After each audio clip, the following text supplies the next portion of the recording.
watching The Big Picture with me, Frank Razam Pereira. The government is looking at the possibility of extending the popular merchandise export from India scheme and other export incentives challenged by the US at the World Trade Organization beyond March 31st, as it is worried that replacing the existing schemes could hurt exports.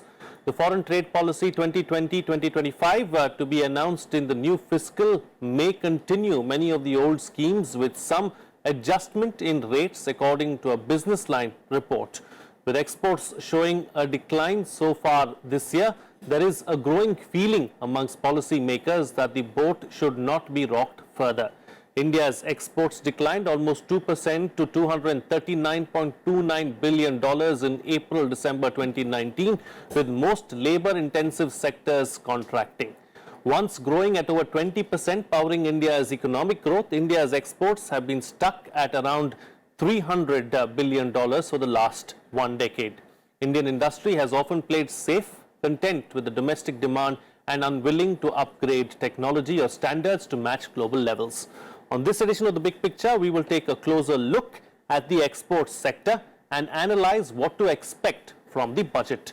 Joining me on the program today are Deepshika Sikarwar, Senior Editor of the Economic Times, S.K. Jindal, Chairman, Investment and Capital Markets, SASOCHAM, and Ajay Dua, former Secretary, Ministry of Commerce and Industry. Thank you to all my guests for joining me on this edition of The Big Picture. Mr. Jindal, let me begin the program with you. As far as exports are concerned, what is it that has ensured that our exports have not grown the way we would have liked to see them grow? You're absolutely right, but the thing is that when you look at the larger picture in the country, the whole economy is not stable. Export figures itself also, you will see big fall or increase year after year when we see the growth or decline on the previous year figures. So what we need to do is work hard on this, because this is a very, very important aspect of economy. No country has ever done big without doing big on the export side. So on domestic front, if you are only looking after the domestic front alone, it doesn't work so well. For India, it must, and it is inevitable that you should look after your exports in a way that it is best suited for our country, and we have growth year after year. The figures are so surprising that any year it can be 30% down, any year it can be 18% up, like that. So we need to work very, very hard. We have to increase manufacturing in the country to a greater extent, like earlier we were thinking in terms of cheap labor and all. All those things have also been lost in the recent past because of this Bangladesh garment thing. They have taken over our exports, which were working very well because of the cheap labor we had. So now we need to think in real terms of modernization, upgradation, innovation. All these things needs to be looked into, worked with a hard discipline, and hard work is required to sustain stability in exports. Okay, we need stability in exports is what you're suggesting. What needs to be done, Deepshika Sikarwar, so as to ensure that we get this kind of stability in exports? So, see Frank, there are a number of things which have sort of played on the export story, if you see.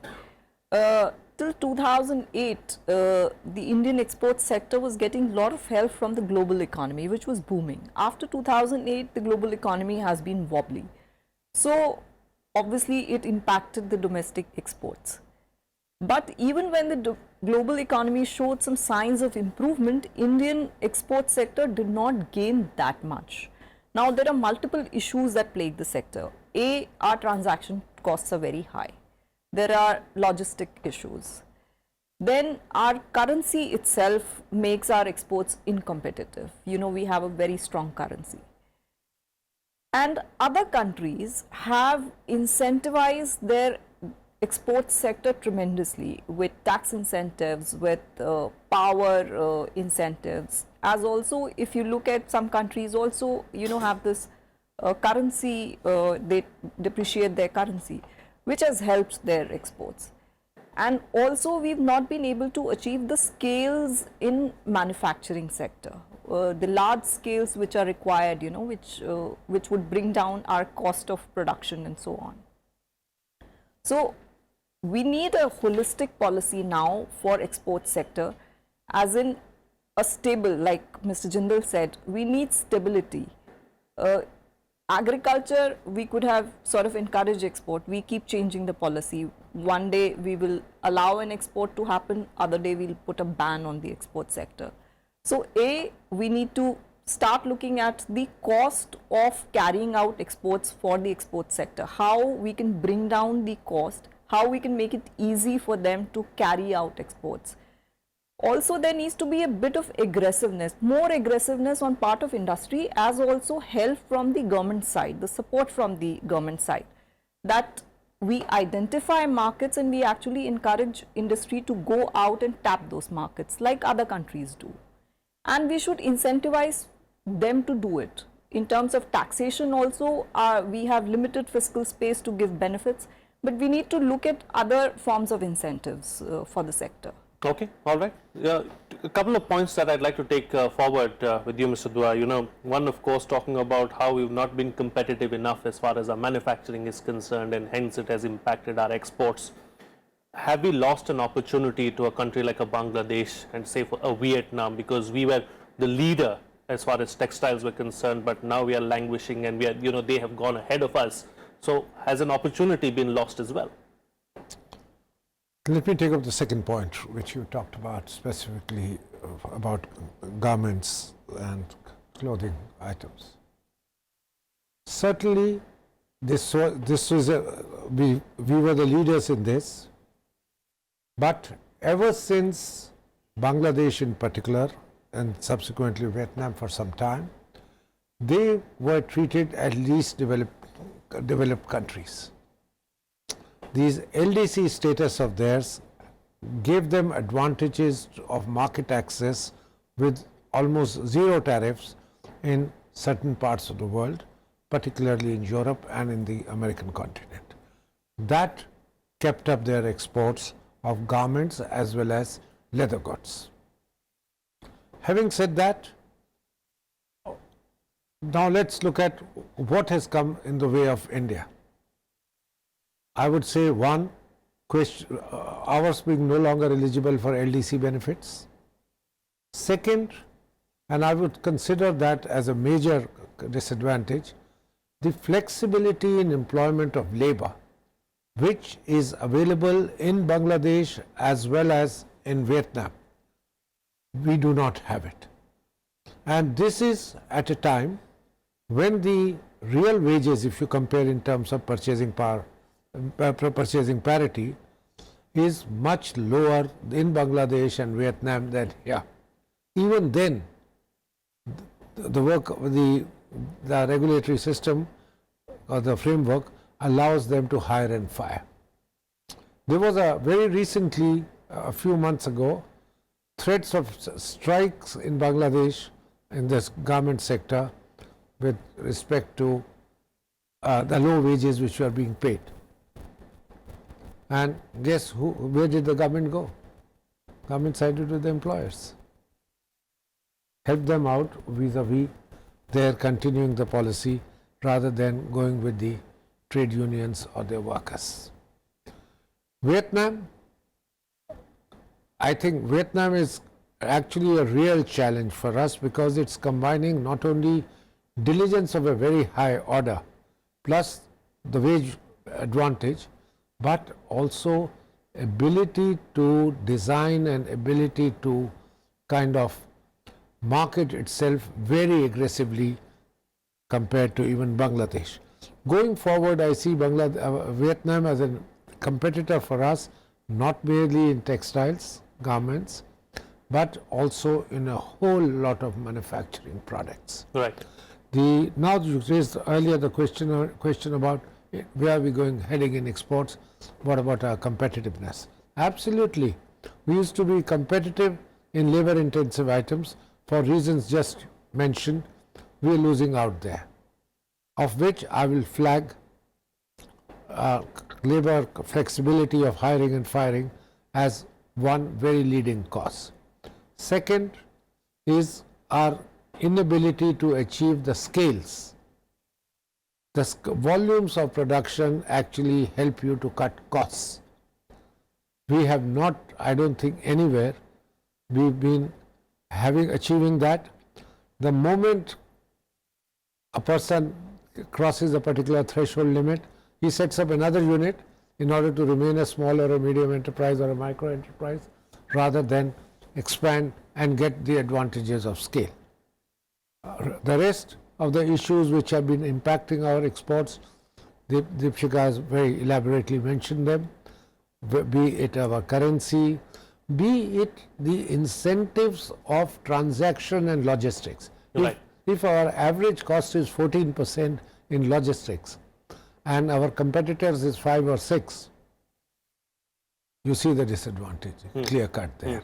So we have to be and then of course I would say our interest rates make, be it with respect to working capital or term capital, make us much costlier than elsewhere in the world. Right. Okay. Taking the discussion forward now, Mr. Jindal, at some level, do you believe that the industry is also to blame because of the lack of the go-getter kind of attitude that we require as far as exports are concerned? Because the industry has relatively been safe, content with catering or playing to the domestic markets. No, I would say the ecosystem as a whole is not really very robust and very serious. It needs, when you are talking about your business, one has to be serious. Nowadays, only fittest can survive. So international markets will not let you survive if you are not doing according to what is required. You see, systems needs to be simplified. There are a lot of difficulties in the system itself, like refund of your duties, customs, tax refunds, incentives, GST refund. All these things, they cause such a havoc. You may not get your refunds for 1 year, 2 years.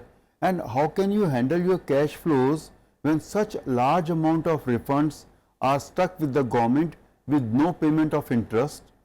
You have to incur interest because you are paying to your bank every day. So all these things, they disrupt the whole system, and they tell people don't enter into export market. I don't think more people are coming into exports now because of so many difficulties they are facing in getting their own money back. GSTs you have already paid and you want it back. Your money you will get it back after a year or 2. Then also you should be thankful to the government that they have given it back to you. So this kind of situation will not let export grow. They need some help, like our labor laws, Mr. Dua said, and our interest rates, they are permanent hurdles. Government needs to be, like they are serious about ease of doing business, they should be serious about ease of doing exports also. Exports needs to be eased, then only it can happen. We are very, very uncompetitive in the world market, which is visible from the situation that we have not been able to get the stability until now. Every year we see different picture. It should not be like that. Then unfortunately now at this stage, international markets are also not in favor just now. So we need to do innovations, we need to do research, we need to do lot of things, then only we can survive. This is my take on export. I have been active into export for last 45 years and I have seen them happening myself. So I find one has to be serious about business. Now you cannot continue without being serious. Okay, all right. So Deepshika, as far as FTAs are concerned, how important is it for us to get some of our big FTAs in place, maybe with Europe, maybe with some other groupings, and do you see that happening anytime in the near future, and how is it going to contribute and what kind of an impact is it going to have on exports? I'm glad you asked this question, Frank, because one more issue where I find that industry has sort of not shown the aggressiveness that it should have shown is the FTAs. So our imports under the most of our FTAs has grown, but our exports have not really sort of benefited that much. So while we are undertaking a review of, say ASEAN FTA, and we are also looking at other FTAs, there is a fresh thinking, after what happened at RCEP, and India sort of, decided not to sort of ink it then, that we should look at US or we should look at EU, which are our key export markets, because these are the countries, these are the groups where we want to sell our products. So we should have FTAs with these countries. So while talks have started, with EU, talks have been going on for many years, but we've not sort of reached there. But hopefully government looks very serious this time, and they're very keen also that we should sort of move forward in these markets. So hopefully we should see something, but it may not happen immediately. It's going to take time, because these negotiations do take time. Okay, all right. So, Mr. Dua, just talk to us about the importance really as far as the export sector is concerned and its contribution to the GDP, because when the Indian economy was doing well, when we saw almost double-digit growth, exports were doing wonderfully well at that time as well, over 20% and so on and so forth. So what's the contribution of the export sector as far as the GDP and the economy is concerned as a whole? Was now down to 13%. If our GDP is $2.7 trillion, our 300, barely 300, or even less than that, it doesn't, you dropped it by a third. Second, I would say you brought in a degree of uncertainty which was not there earlier, at least with respect to three sectors of the economy. The one was clothing, leather, I'm putting it one. Second was gems and jewelry. We are a very big exporter in that sector. And third was our light engineering goods. I think we are lost. Light engineering goods included whole lot of things. That space we have lost to the Chinese. Gems and jewelry probably to a number of countries, but also I understand that the market has somewhat shrunk for the so-called artificial, I wouldn't call it artificial, but for these gems and jewelry per se, because the world is not growing at that fast. This is a discretionary spend, and with respect to, we've discussed about clothing and others. Advantage of exports is one, of course, very clearly funding our imports and adding to the stability of your currency. We see that our imports are fairly inflexible, inelastic to price, largely because they constitute a large amount of it is fuel, crude, oil and gas, and now even thermal coal apart from the met coal. So I'm clubbing that here. A lot of minerals. We are not a mineral-rich country. We may be having reserves of coal, yet we import 200 odd million tons of thermal coal. We import almost everything of which we need for our, say, all our copper requirement, copper concentrate and others we import. We import zinc, and of course whole lot of rare earths. There was a time, and thank God for it, I would say, we moved out of importing food. We used to spend our valuable money on there also, but the other F continues. Fertilizer imports are still large. So these are, and of course capital goods, machinery I should not be ignoring, because that's a large one. One, we need to be cutting down on the imports if it is possible. We've had respite from it for 6 or 7 years with respect to the prices of crude, international prices. So crude and fertilizers, the burden came less. But I see no reason why at those points of time also our import bill doesn't come down, because we suddenly relaxed the rules for import of gold. Gold has constituted a fair amount of our import basket. And now, as the discussion is going on in the government, the Commerce Minister has been talking about it, that an item called others is $100 billion worth is an item called others, and thousands of items which are for which there is no specific classification, our commodity code. They come under that. and they get the benefit of low tariffs. We certainly need to see whether we need them, and if we do need them, how can we check whether tariff and non-tariff barriers can be put for specific items there. Small scale industry in India is a very major, large exporter of various commodities which it makes. And we know that small industry is the one which create more jobs than the formal and the large sector. Having said that, I would say for us another very labor intensive item, and which we have so far enjoyed an advantage, is our software exports. It's highly labor intensive. We've been exporting those, and of course now there was a time when we all thought that the Chinese don't know English, so they can't compete with us, and we would be the exporters of human software. I think that advantage is going away.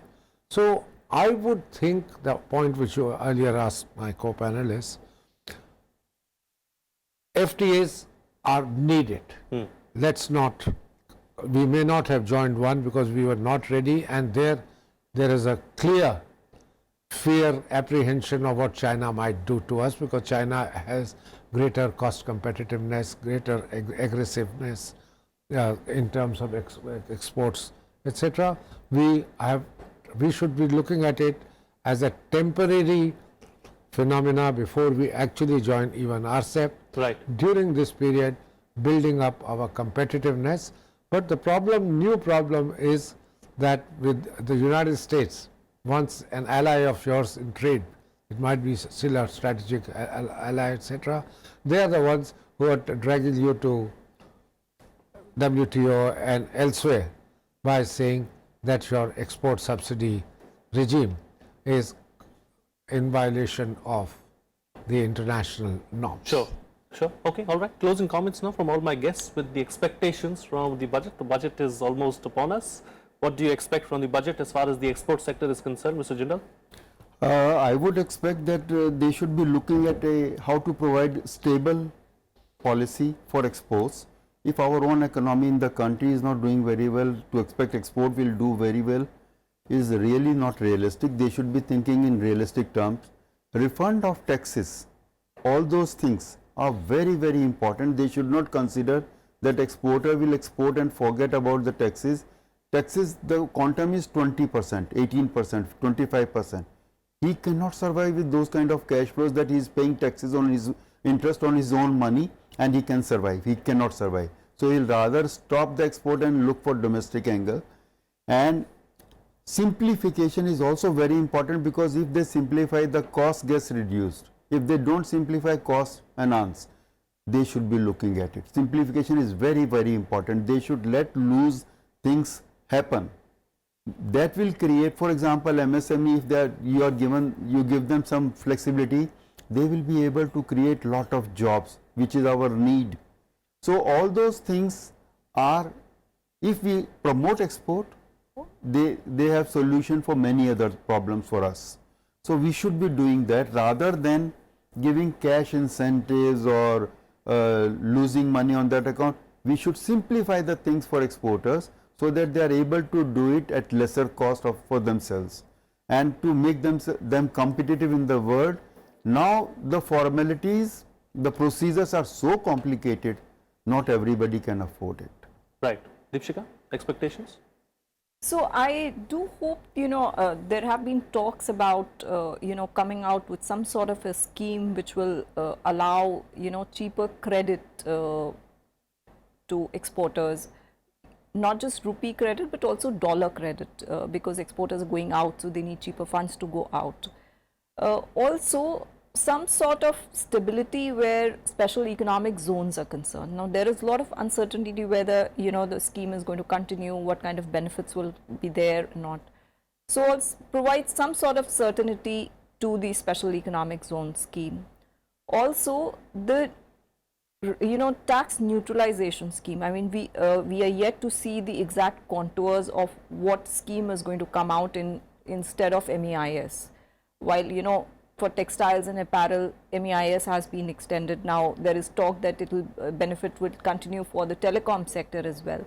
But let's have clarity on the scheme. So hopefully the budget will sort of bring out these things, you know.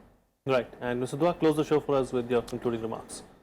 I think the budget should make a lump sum provision for pulling up the exports from the country, and the trade policy which follows should be spelling out some of the details of how this budget allocation would be utilized. I say this because now anything which is to be done, we have to look at the allegation against us which has been held about MES and our subsidizing our exports which are not compliant with the WTO.